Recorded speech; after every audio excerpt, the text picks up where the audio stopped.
Bali dikuasai asing. Koster rapat darurat serbuan WNA. Gubernur Bali Wayan Koster gelar rapat darurat dengan seluruh kepala perangkat daerah dan instansi vertikal se-Bali di Jaya Sabha, Denpasar, Sabtu 31 Mei 2025. Hal tersebut dilakukan setelah menerima rentetan keluhan dari masyarakat dan pelaku UMKM lokal terkait kian maraknya dominasi usaha pariwisata oleh warga negara asing, WNA.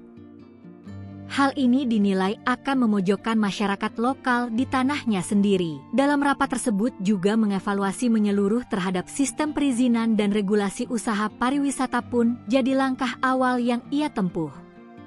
Bali tidak boleh menjadi pasar bebas yang membunuh masyarakatnya sendiri, tegas Koster dalam rapat tersebut. Kekesalan Koster didasari oleh banyaknya temuan praktik usaha ilegal yang dijalankan oleh WNA, terutama melalui celah sistem perizinan online single submission (OSS). Ia menilai sistem tersebut membuka peluang bagi investor asing untuk menguasai sektor strategis, bahkan hingga level mikro seperti penyewaan kendaraan dan homestay. Di Badung saja, ada sekitar 400 izin usaha sewa mobil dan biro perjalanan yang dikuasai orang asing.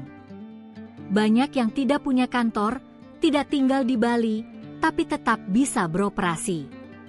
Ini jelas keterlaluan, ungkap Koster. Lebih lanjut, ia menilai praktik semacam ini bukan hanya melanggar etika berusaha, tapi juga menciptakan ketimpangan dan memperparah degradasi ekonomi lokal. Koster memperingatkan, jika situasi ini terus dibiarkan, Bali berisiko mengalami kemunduran serius dalam 5 tahun ke depan, baik secara ekonomi, sosial, maupun citra pariwisata. Sebagai tindak lanjut konkret, Koster membentuk tim khusus lintas instansi untuk melakukan audit menyeluruh terhadap izin usaha pariwisata di Bali.